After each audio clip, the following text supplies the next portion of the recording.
The Twins swing 2 trades, tender Emilio Pagan, and reveal new uniforms and logos all in one day. So much coming on today's episode of Locked On Twins.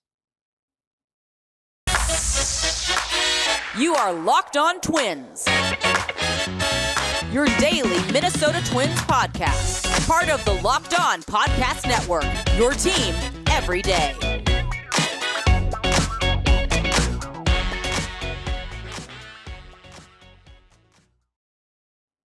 And welcome to the Locked On Minnesota Twins podcast. Today is Friday, November 18th, and I'm your gracious host, Nash Walker. Thanks for making Locked On Twins your first listen every single day on the Locked On Podcast Network, where it's your team every day. Today's episode is brought to you by BetOnline. BetOnline has you covered this season with more props, odds, and lines than ever before. BetOnline is where the game starts. Again, this is Nash Walker, 4 seasons writing about the Twins at twinsdaily.com. 3 seasons hosting a daily podcast covering the Minnesota Twins. So much happened today. The Twins traded Gio Urshela to the Los Angeles Angels for a low-A pitcher. They traded for Kyle Farmer from Cincinnati for Casey Legumina, who they had just added to the 40-man roster. They tendered Emilio Pagan, and they revealed their new uniforms and logos today. All on a Friday. I figured there was a lot coming today. Because of the tender deadline we had previewed this week, we knew that was coming, and I knew it was likely Gio Urshela wasn't going to be on this roster at the end of the week. Not overwhelmingly likely, but likely that he wouldn't be on the roster, and he's not. The Twins traded him. I was mildly surprised. I thought he would be non-tendered. I really did, and I think that was the sense for a couple of weeks on my end, and I made that clear when we broke it down on the show. But we'll start with this trade. The Twins trade Gio Urshela to the Los Angeles Angels for right-handed pitcher Alejandro Hidalgo. And you're probably wondering, why did the Twins only get a class, low A pitcher for one of their best players last year? And the answer is Gio Urshela cost $9 million, about $9 million in arbitration. The Twins want to play Jose Miranda at third base. Third base is now Jose Miranda's position. And, I broke this down in depth leading up to today, but I thought the best decision for the team would probably be to bring Gio Urshela back, but the best decision for Miranda and the future of the infield is probably to get him reps every single day at third base. And that's what they're going to do here. It's going to be Miranda at third. This is going to be a little bit of an experiment. It's his position. It's his natural position. And that's the key here. It's Miranda's natural position. But this will be a little bit of an experiment with him at third because he hasn't played extended third base reps in the majors. We haven't seen it. And in the minors, the reports were, he's a fringy third baseman. He's not a butcher, but he a good outcome would be he's a league average third baseman in the majors. If he is, and I've made this case many times, if he is an average third baseman defensively, he's going to be a top 10 third baseman in baseball because he can hit. We know he can hit for power, he can hit for average, not going to draw a ton of walks, but doesn't strike out. All around game, essentially, as a hitter. We know he's going to hit. And his bat plays better at third than it does at first. And the Twins have Luis Arraez at first. Alex Kirilloff is in the mix at first base. They have a glut over there, and they might want to go out and get a first baseman in free agency or via trade. That's why they traded Gio Urshela for a Class A pitcher. And it's not for nothing. Alejandro Hidalgo is a low A 19-year-old right-hander, big-time strikeout rate, 33% strikeout rate, ERA near 5, and a high walk rate. The walk rate, I'm sure the Twins will be looking to cut. Good changeup, low 90s fastball as a 19-year-old. Decent lottery ticket prospect. And I think if people didn't understand like the economics of the game and how teams operate, this would be a really confusing trade again because Gio Urshela was one of the Twins' best players last year, healthiest, best player. One of them, one of the 5 best Twins last year. So why would they trade him away for a low A pitcher? Jose Miranda is making the league minimum at third base. It frees up that salary, and you fill a hole. And Gio Urshela just didn't, they didn't want to keep him at around $9 million, and they get Hidalgo back. He's a C-level prospect, in a poor Angel system. He's in the 20 to 30 range. He's not a B-level prospect. He's a C-level prospect, and this speaks to the market for Urshela, too. It just probably wasn't there. Teoscar Hernandez, that was not a big return for Teoscar Hernandez, and he's, one of the best outfielders, right-handed outfielders in the American League. For Gio Urshela, the market must have not been there because they only got a low A pitcher in return. It's not nothing. It's not nothing. We'll see what happens. Maybe Hidalgo becomes a really solid reliever. Maybe he is a back of the rotation starter. He's 19 years old in low A, so we won't know for a while. We know Gio Urshela is not going to be on this team, and it sounds like he's going to bounce around as a utility guy in Anaheim for the Angels. They have Anthony Rendon at third base, so it sounds like Gio's going to play some third, play some short, play some first. He's going to bounce all around as a utility infielder there. I understand Twins fans, many are sad to see Gio go because he was really good last year. He was a 3-win player. He hit in big spots, especially early in the season, came through in some massive spots for the Twins, showed up. He was clutch. He played a solid third base. He's a good player. He's not a $9 million player to the Twins for 2023, and they elect to go with Jose Miranda at third base. It's a gamble, especially when you don't have a shortstop. When you don't have a starting shortstop, you have now the infield, Jose Miranda at third, Jorge Polanco at second, and Luis Ariz at first. Those are three, question marks defensively, with Polo being maybe the most solid of the three, but Louis just started playing first base last year in the majors. They're leaving themselves up for a potential disaster in the infield with their defense. They're taking a gamble that Jose Miranda can play third base on an everyday basis. But the Twins made a second trade late Friday for a utility infielder who can play shortstop. What does this mean? The Twins trade for utility man Cal Farmer from Cincinnati for Casey Legumina. That, the uniforms, Emilio Pagan, it's all coming up after this word from Simply Safe. If you've thought about securing your home with home security, but you've been putting it off, you'll want to listen up. Right now, Locked On Twins listeners can order the #1 rated Simply Safe home security system for 50% off. This is their biggest offer of the year, and you won't want to miss it.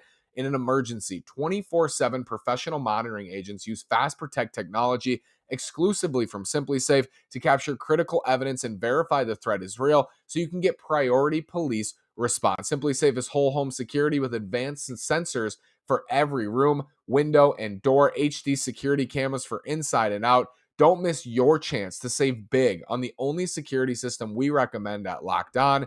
Get 50% off any new Simply Safe system at simplysafe.com/lockedonmlb today. This is their biggest discount of the year, so don't wait. That's simplysafe.com/lockedonmlb. There's no safe like Simply Safe. Thanks for making Locked On Twins your first listen today on the Locked On Podcast Network, where it's your team every day. For your next listen, check out the Locked On Sports Today podcast, the biggest stories of the day, plus instant reactions, big game recaps, and the take of the day, available on the Odyssey app, YouTube, and wherever you get your podcasts. Twins trade right-handed pitcher Casey Legumina for utility man Kyle Farmer. Initial panic on the Twins Twitter sphere. Is this our shortstop for 2023? I would be stunned. I think they view Kyle Farmer as a quality utility option off the bench. Farmer's interesting. So he's played catcher. He's been a catcher in the big leagues. He's played first, he's played second, he's played third, he's played short, and he's played left field.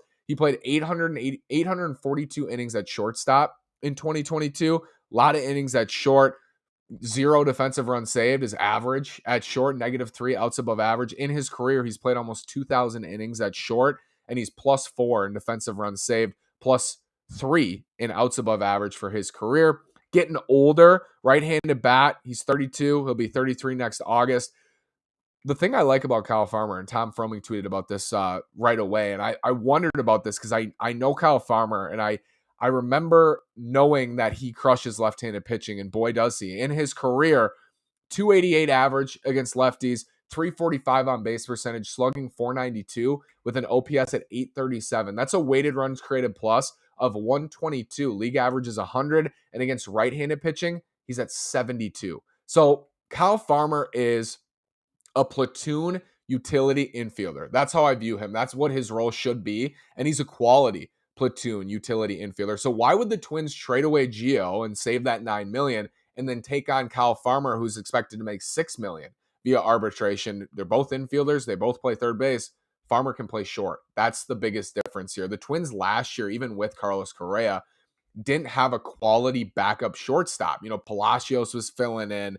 Nick Gordon filled in some days. They didn't have a quality backup shortstop. when Correa needed a day off, and that's what Farmer's going to fill. Hopefully it's for Correa, but I think it's going to be for a starter they go out and get. I think it has to be. I don't think you can go into the season with Farmer as your everyday shortstop and be taken seriously at this point. He's going to be, the primary backup shortstop, the backup third baseman for Miranda, and this adds insurance in case Miranda isn't very good at third. You can put Farmer there and, split that time. Or Miranda goes back to first, Farmer plays third. You have insurance in case Miranda can't play the position. And against lefties, we know Luis Arraez, they shield Luis Arraez against lefties because he's just not the same guy. He's not the same guy. Against lefties, you can put Farmer at third and Miranda at first against left-handed pitching because Farmer crushes them, Miranda crushes them. There you go. Little platoon matchup there at first and third.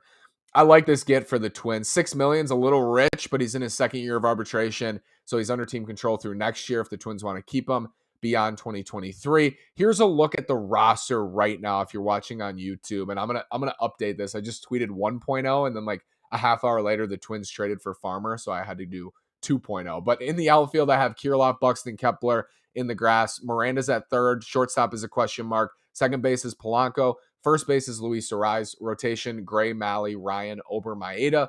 Bullpen, Duran, Lopez, Jax, Thielbar, Alcala, Pagan, Moran, and Winder. And then on the bench, Nick Gordon, Kyle Garlick, Kyle Farmer, and Trevor Larnach. So I have Kyle Farmer as a quality bench option for the Twins as a utility infielder. He can play all around the infield. He's even playing the outfield. An emergency can probably play in the outfield as well for the Twins. That's how I view him. Twins needed to get deeper. They needed to get better on the bench, and they do with this move for Kyle Farmer. Estimated payroll right now is at $98 million. The Twins finished last year right around $140 million. So with Kepler still there, Gio's now off the books. They brought back Pagan. They're right at about $100 million, which gives them $40 to $50 million to spend in free agency. If you trade Kepler's $8.5 million, that adds that to your available spending room. That's where they're at right now. They essentially swapped Urshela and Farmer, and in the process lost Casey Legumina, who they just added to the 40-man. And I was confused. I was confused at the time.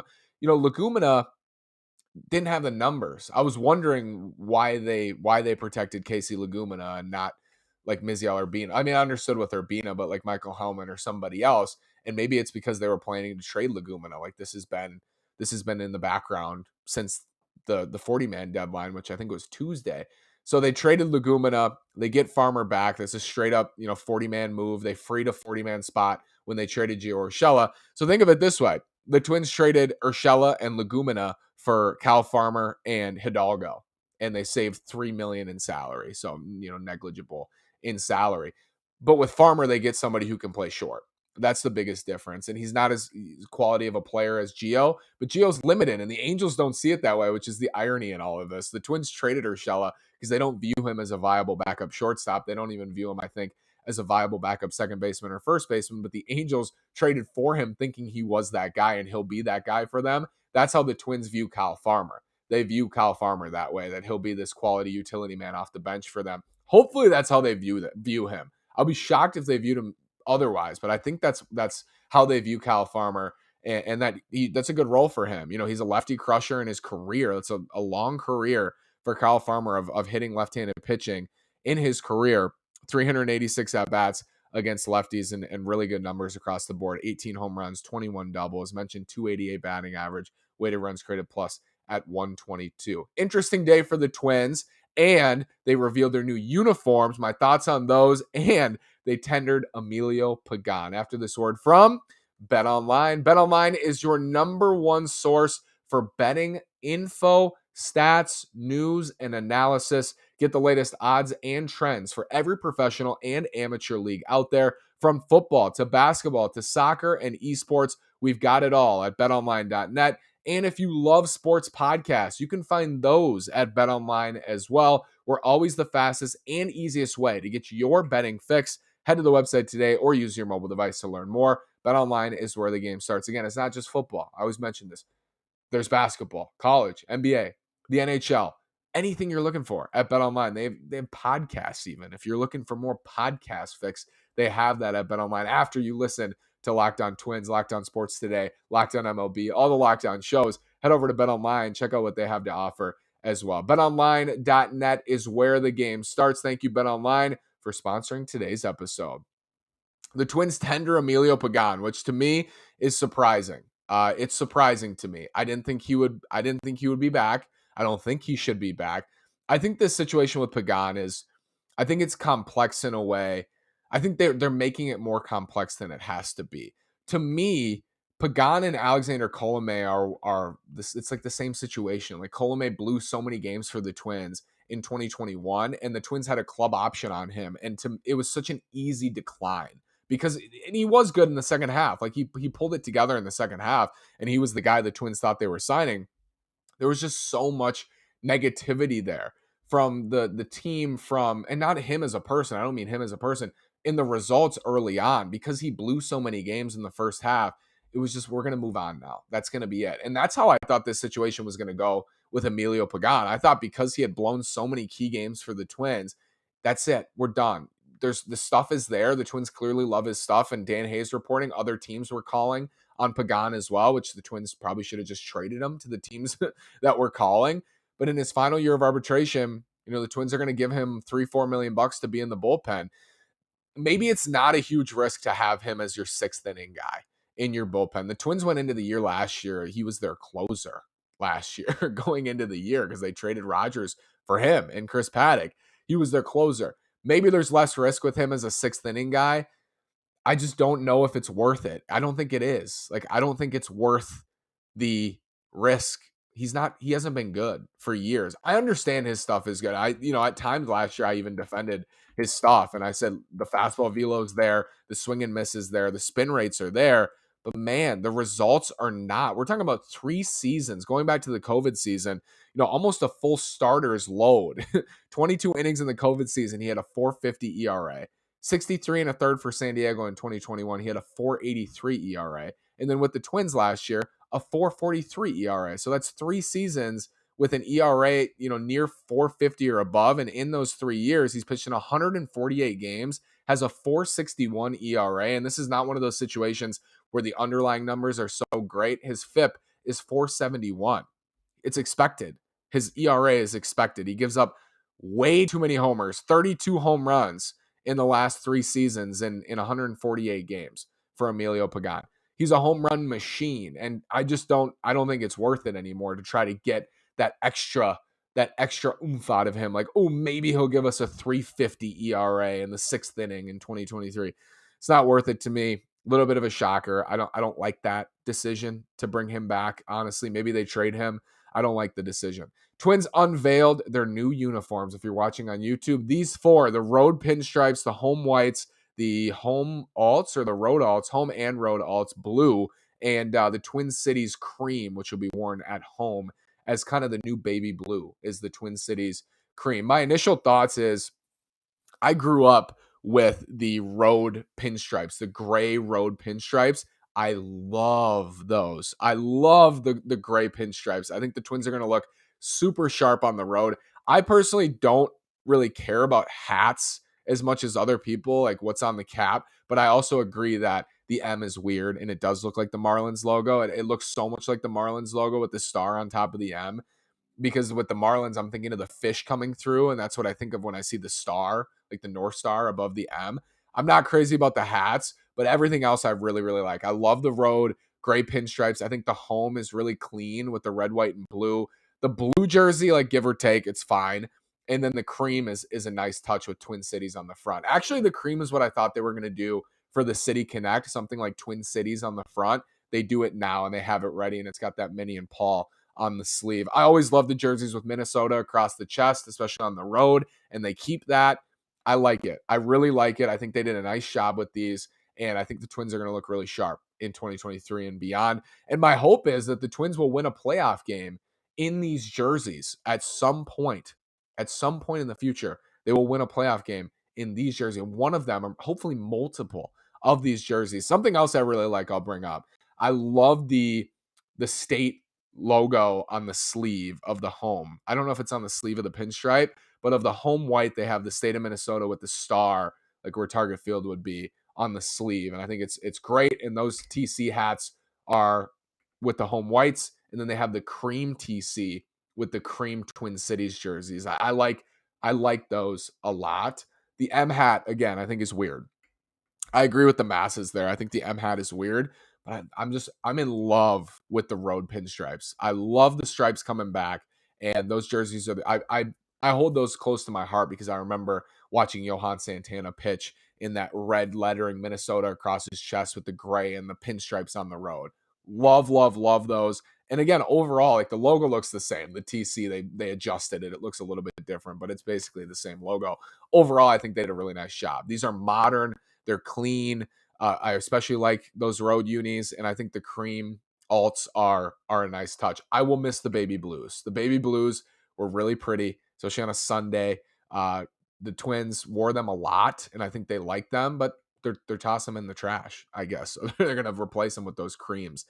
I like them all. I really do, and I think the Twins did a nice job overall. I was pleasantly not surprised, but I was pleasantly like, wow, those are nice. Like, they look good. Other tidbits to come out of that, I wonder, like, there was Young Park tweeted a picture of Jose Miranda and Jorge Polanco FaceTime with Carlos Correa at the event, which anytime you see something like that doesn't mean anything. It doesn't mean that Correa is coming back, but to me, you'd rather have that than not. It'd be much better for that to happen than Correa's not even in touch with anybody. And it's just, he's moved on, he's in free agency, but he's still in touch with everybody, from this team. They're still in touch with him. Dan Hayes made a good point. Correa and Urshela are close. So that relationship and that decision is interesting on the Twins side. Either way, Miranda and Correa are close too. We'll see what happens. Twins made some moves today. Twins revealed the uniform. I'm like exhausted on all this activity today. It was wild, and there's going to be a lot more. You're going to want to join me for it. Thank you so much for making Locked On Twins your first listen. For your next listen, check out the Locked On Sports Today podcast, the biggest stories of the day, plus instant reactions, big game recaps, and the take of the day, available on the Odyssey app, YouTube, and wherever you get your podcasts. Thank you so much for listening. Have a great day. Let me know your thoughts in the comments. Go Twins.